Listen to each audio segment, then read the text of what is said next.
Hello and welcome to Hobby Maker Tutorials. My name's Janie and I'm from Janie's Originals.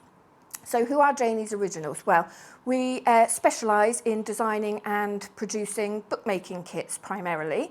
I have been taught by a lot of fine bookbinders and I like to take my inspiration from that, make kits for crafters to use so we can get a professional finish without the year's worth of training. I've been with Hobby Maker now about a year and a half actually, and people have really taken to the idea of craft bookbinding. So let's explain to you what craft bookbinding is. As I've said, I have been taught by a lot of fine bookbinders and it takes years worth of honing skills to get to, I don't want to say that level because we are still at a high level of bookbinding. It's just the fact that we're using kits and craft elements to help us in our journey. Basically, as crafters, we have a huge stash of things like fabrics and papers and maybe leather and fibres. And for me, craft bookbinding brings that all together. And that's the sort of thing that we bring to Hobby Maker and Sewing Street, actually. So let's have a look at some of the books that we could be making. Starting off with the most simple of bindings, in my mind anyway, this is a 3-hole pamphlet stitch. So literally our book is made using 3 holes and a very simple stitch.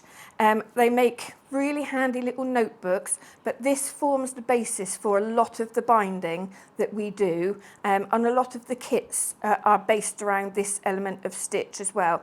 So that's the sort of thing that we'll be learning to start with and then progressing on from there. So from a simple little notebook like that, we can then go on to doing a fabric version. So this has a hard cover, which is covered in fabric.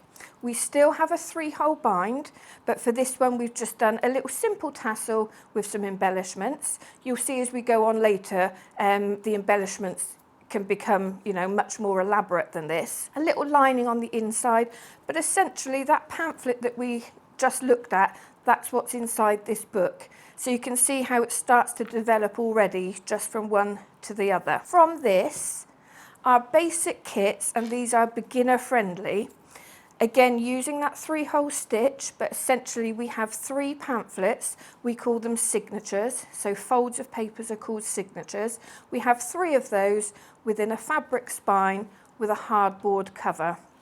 Now once you've made these, obviously the decoration that you can put in these is endless really, and that's where the craft element comes in.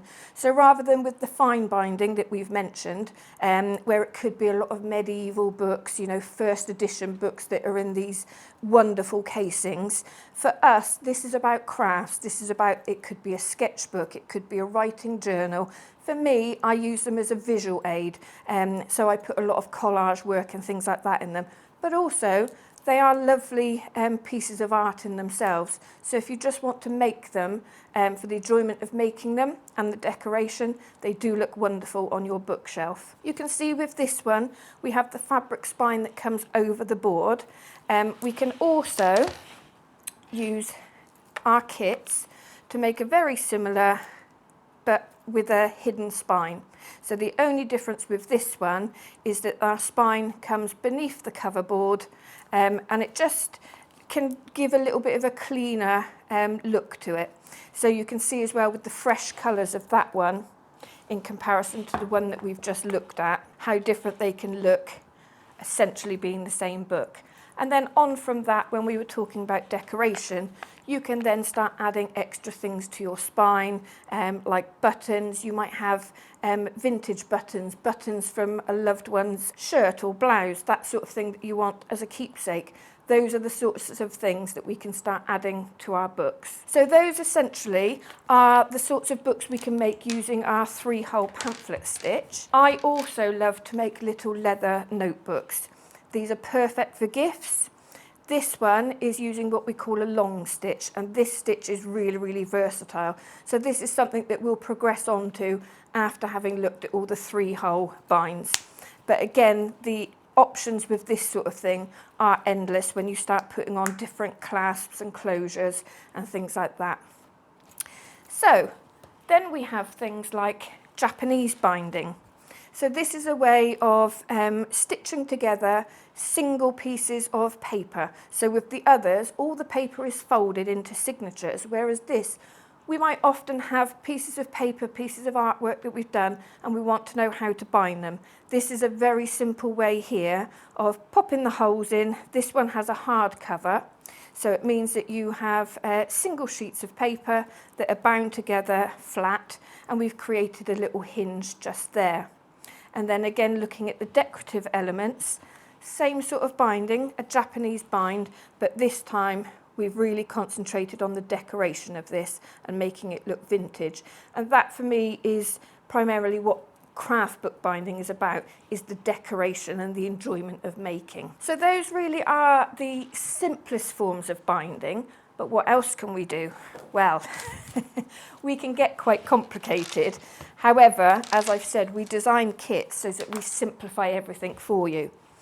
This one here, we're using what is called a Coptic stitch. Now, this is something that our customers tend to venture into after having done some of the 3-hole stitches. It's a little bit more complicated, but again, very versatile.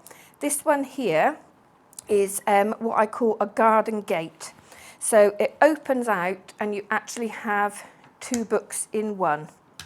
So you could say you've got a left-handed book and a right-handed book, but the Coptic stitch itself is what is called a lay flat. So a lot of people use them for sketchbooks because, as you can see, when we get between the bindings, they are lay flat. So that, like I said, I've called it a garden gate book just because that's the way it opens out. And we've started to put on metal embellishments. So we've started to kind of advance in that way as well. The next one that I've come out with, which looks very complicated, but in actual fact, we can just use a 3-hole stitch on this, and there is a little bit of link stitch on the side, but this is what I call a hexafold. Now, once you get to making things like this is something that you can really fascinate your friends with, because it actually opens in 6 ways.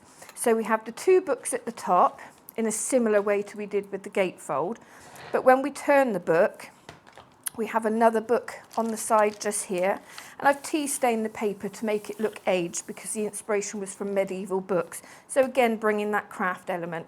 Once we close the book, we're on the reverse of the book now, and it does the same again. So you literally have 6 books in one, and it just keeps going. So this is quite magical, and we're really kind of pushing the boundaries here of where craft bookbinding can go. Moving on from that, if you don't fancy doing the actual stitching part of binding, we do also have folded kits as well.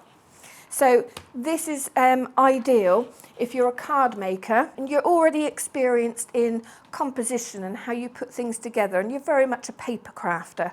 So this is a folded project. It opens like a book, but it actually opens out. We're starting to look at 3D elements here. So even though we haven't stitched this together, it is still bookbinding. So you can see it comes over to this side as well.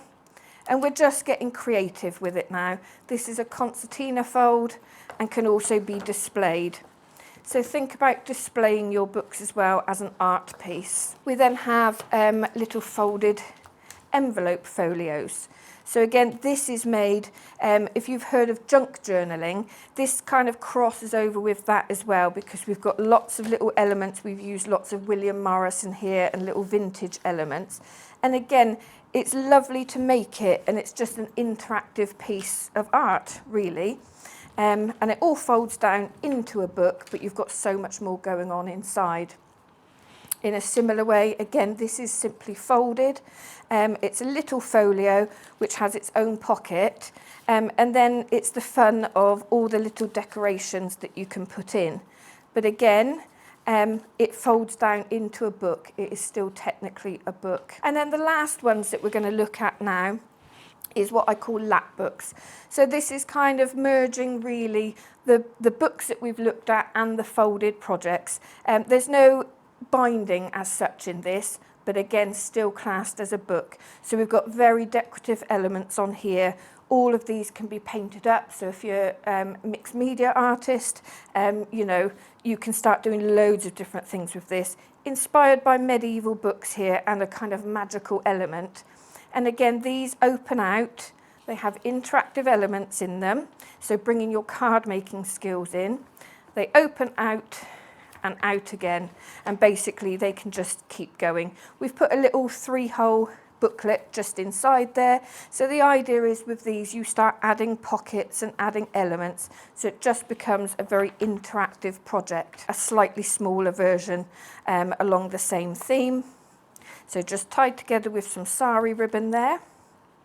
A little test tube on the front, and again it folds out and out again, but being smaller it is a little bit less daunting, and again bringing card making skills in just there with a little book inside. So that is just a little look at the sorts of things that we can create when we're looking at craft bookbinding. We're going to do a series of videos here, and we're going to start off by looking at the tools that you'll need. A lot of these tools will be things that you will have as a general crafter anyway, and we'll look at some optional tools as well. Then we'll go on to look at those 3-hole bindings and how we can advance through that. So thank you for watching. I hope this has inspired you to carry on watching in our series of videos, and together we can start making some lovely books.